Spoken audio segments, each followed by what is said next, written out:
Você já pensou em ter o seu salário mensal tomado compulsoriamente, mês a mês? Sua casa, seu carro, os seus pais sendo levados para o exílio, seus filhos. Você serviria a Deus nesta condição? Diante de duras provações, de cerco presente dos inimigos, você estaria disposto a servir Deus diante desta situação? Você teria disposição para cultuar a Deus, sendo provado desta maneira?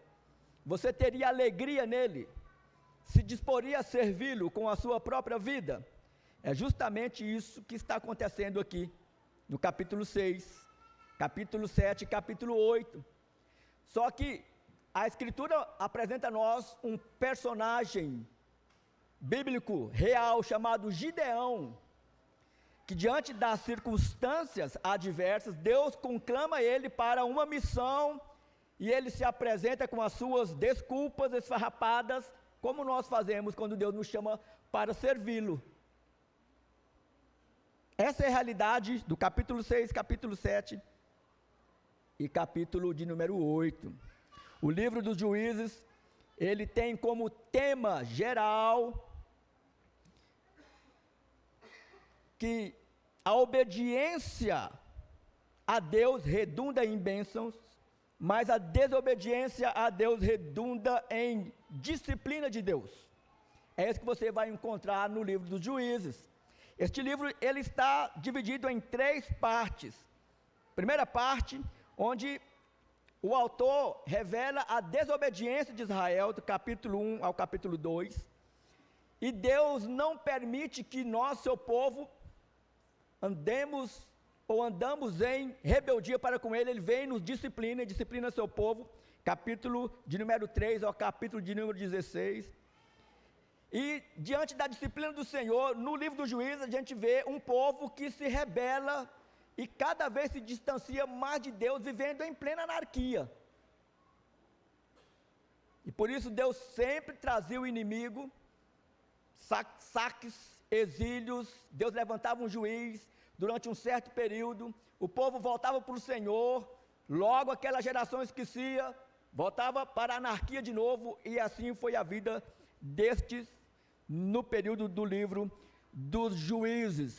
Mas eu quero trazer uma palavra hoje, para o seu e para o meu coração, com o seguinte tema: que este Deus, que nos vocaciona para a salvação, e que nos vocaciona para o serviço, que nos chama, Ele é o mesmo que nos chama e capacita para a missão que Ele dá a cada um de nós, na nossa caminhada cristã. Deus nos liberta para que a gente possa servi-lo, e nós encontramos justamente isso no livro dos Juízes. Só que capítulo 6 nós vamos perceber que diante das circunstâncias adversas e o chamado real de Deus para com Gideão, nós vamos ver quais foram as desculpas que Gideão deu para Deus, e que são as mesmas desculpas que nós damos diariamente para Deus, quando nós sabemos o que temos que fazer na igreja, servindo a Ele no reino, e não nos dispomos a servir. Deus então tem um encontro com Gideão. É este Deus que chama e capacita aqueles que Ele deseja usar. E então, olha o que acontece: Deus se apresenta para Gideão, e versículo 1 ao 13, e diante do cenário adverso, Gideão se apresenta com este ponto de interrogação: será que realmente Deus se preocupa conosco? Se você quiser conferir, versículo de número 13, por favor. Olha o versículo de número 13 somente, e você vai ver Gideão dizendo: ah, meu Senhor, se o Senhor Deus está conosco, por que nos aconteceu tudo isto? E onde estão as todas as suas maravilhas que os nossos pais nos contaram. Eles disseram: o Senhor nos tirou do Egito, porém agora o Senhor nos abandonou e nos entregou nas mãos dos midianitas. Esta é a primeira desculpa dada por Gideão e dada por nós.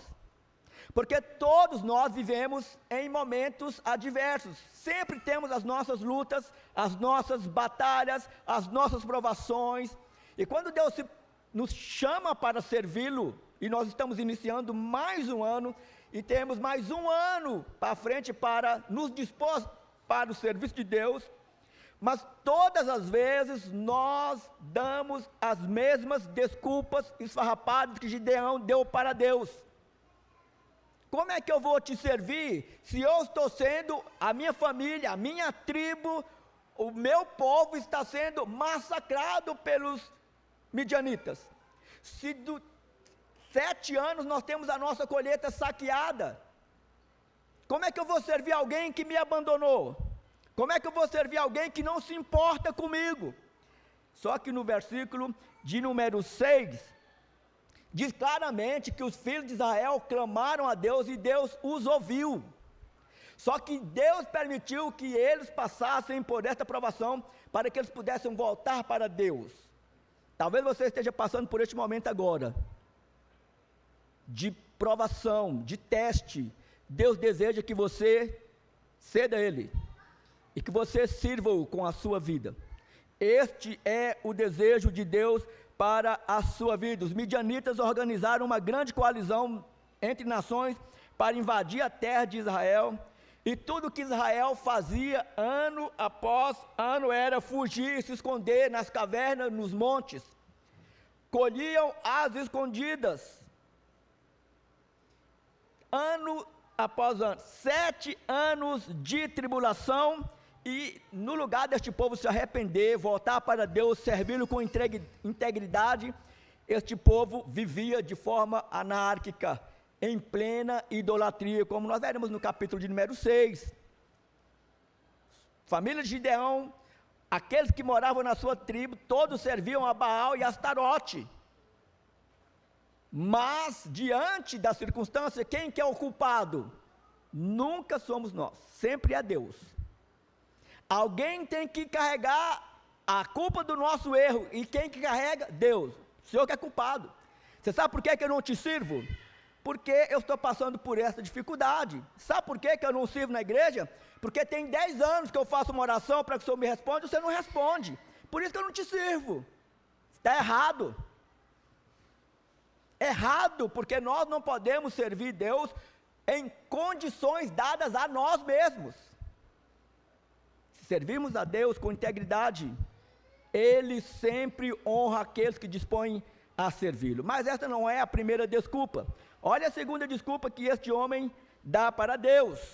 A primeira é que Deus havia abandonado. Será que Deus se preocupa conosco mesmo? Deus havia no capítulo 2 levantado profeta para advertir o povo para voltar para eles, não voltaram. Aqui, no capítulo 6, Deus levanta um profeta anônimo para chamar o povo ao arrependimento, eles não voltam ao arrependimento, e Deus então vem com a disciplina, sempre será dessa forma. Mas a partir do versículo 7 até o 10, a segunda desculpa, a segunda desculpa que ele dá, do 14 ao 24, será que Deus sabe mesmo o que ele está fazendo? Olha o versículo 14 a seguir. Então o Senhor, depois que havia aparecido para Gideão, então o Senhor se virou para Gideão e disse: vá nessa força que você tem e livre Israel das mãos dos midianitas. Livre Israel das mãos dos midianitas. E Gideão se coloca nesta postura defensiva. Se Deus está me chamando, Ele está chamando a pessoa errada. Porque a primeira desculpa que Gideão dá é: Senhor, mas quem sou eu para que o Senhor me chame para servi-lo? Segundo, a minha família é a menor família da tribo. A minha tribo é a mais insignificante. Qual o sentido de me chamar? Por que o Senhor não chama o André, que é capacitado? Ou a Salete, ou Éber, a chamar a mim. Não, eu não tenho condições, capacidade para servir ao Senhor com aquilo que o Senhor está me propondo. Leia o texto ele é muito claro. Versículo 15, Gideão diz: meu Senhor, como livrarei Israel? Eis que a minha família é a mais pobre em Manassés, eu sou o menor da casa de meu pai. Continua, mas o Senhor disse: já que estou ao seu lado, você derrotará os midianitas como se fosse um só homem. Gideão, desiste? Não. Se de fato encontrei favor aos teus olhos, dá-me um sinal de que és tu. Dá um sinal a mim de que tu és Deus. E Gideão fala: eu vou preparar algo para que eu preste culto a ti. E Deus, na sua paciência, como sempre trata conosco, diz: eu vou te esperar aqui, Gideão, vai lá e prepara aquilo que eu vou ordenar para que você traga para a minha adoração. Nós sempre estamos dando condições a Deus para servi-lo. Sempre. Ano após ano. É por isso que falta professores no nosso quadro de ministério infantil. Falta músico. Falta pessoas para ajudar o Dinho lá nas mídias. Sempre trabalho nós temos demais. Mas temos poucas irmãs dispostos a ajudar, a servir com os seus dons e talentos que Deus concedeu a cada um de nós.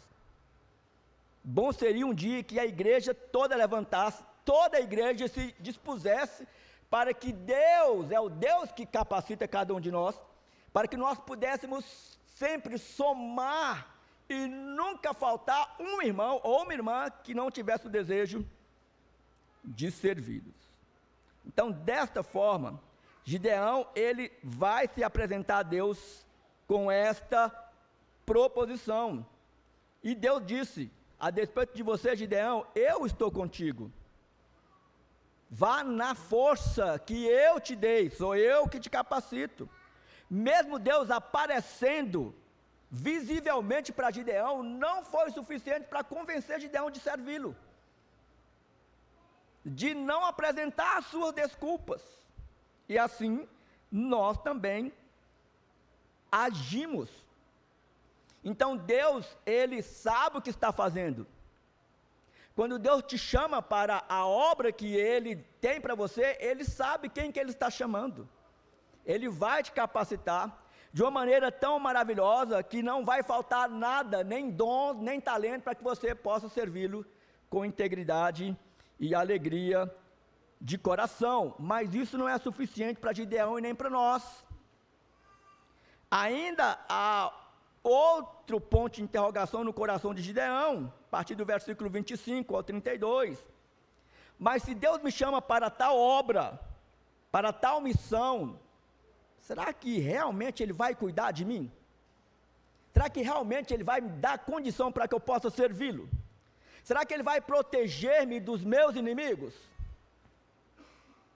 Olha o versículo 25, o que diz o texto a seguir: naquela mesma noite, o Senhor disse a Gideão: leve o touro que pertence a seu pai, a saber, o segundo touro de 7 anos, e derrube o altar de Baal, que é do seu pai, e corte o poste da deusa Aserá, que está junto ao altar.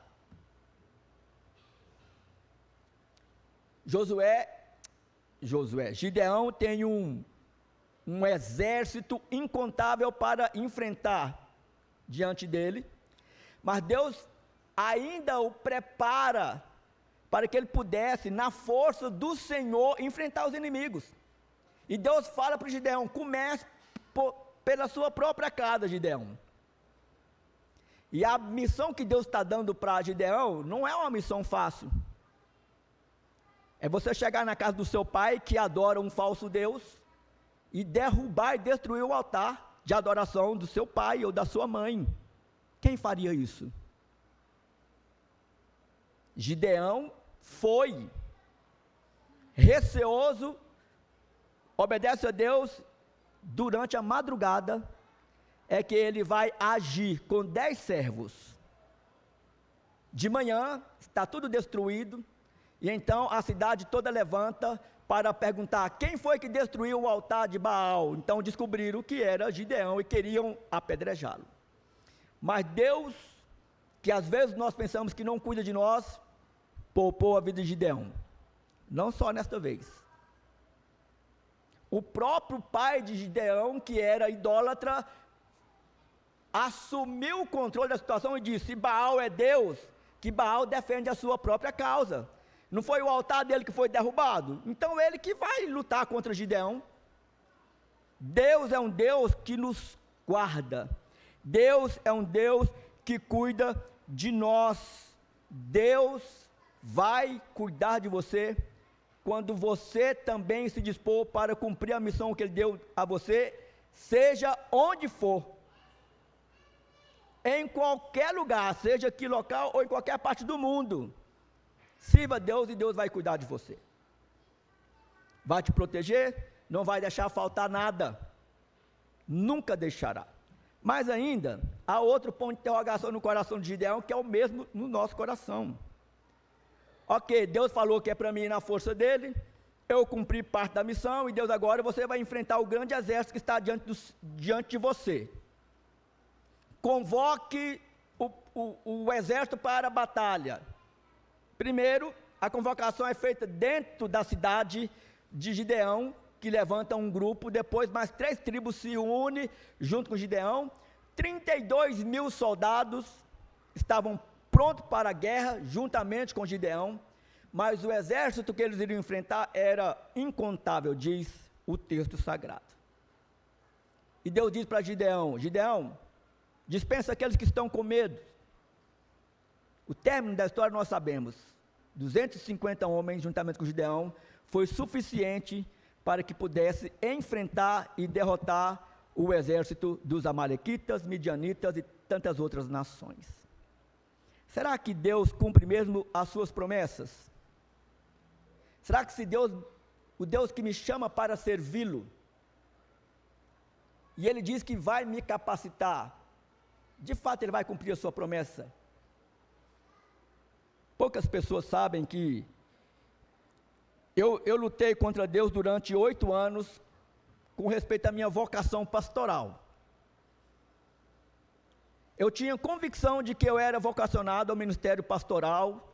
A igreja que eu fazia parte tinha certeza que eu era vocacionado. O conselho da igreja, muitas vezes, me chamava e falava: nós vamos enviar você para o seminário. E eu sempre dava as minhas desculpas. 8 anos eu resisti a Deus. Eu pensei que eu tinha resistido a Deus. Até o dia que Deus me deu o checkmate. E você sabe o que Deus fez comigo? Para que eu pudesse ceder a Ele, Ele me tirou tudo. Tudo aquilo em que eu confiava. Casado, já tinha a Gabriela, saí do trabalho, a Cristina começou a trabalhar, ficou 9 meses sem receber, fomos morar de favor na casa de um tio da Cristina, mas foi desta forma que Deus me ensinou a depender dEle. Porque eu sou pastor, irmão, não é por causa do salário que eu recebo da igreja, não. Porque eu já trabalhei em igrejas que não tiveram condição de me pagar, e eu nunca deixei de pastoreá-la um dia sequer. Porque Deus me moeu para me ensinar a depender dEle, e é isso que Deus faz conosco. Às vezes nós estamos passando por momentos difíceis, porque Deus está simplesmente nos passando na moenda dEle, para que a gente ceda, para que a gente fale: Senhor, eu entendi, eu vou servi-lo, e me dispus a servir ao Senhor. Nunca faltou nada para mim, para a Cristina, para a Gabriela e nem para o Rafael, nada. E quando eu fui para o seminário, eu recebi tantas ofertas durante os 4 anos de seminário, que muitas delas eu dividia com os meus colegas de sala. Muitas e muitas ofertas. Eu não tinha bolsa, não paguei do próprio bolso, porque Deus levantou 2 irmãos para pagar todo o meu curso. Eu ganhava R$30 da igreja por mês.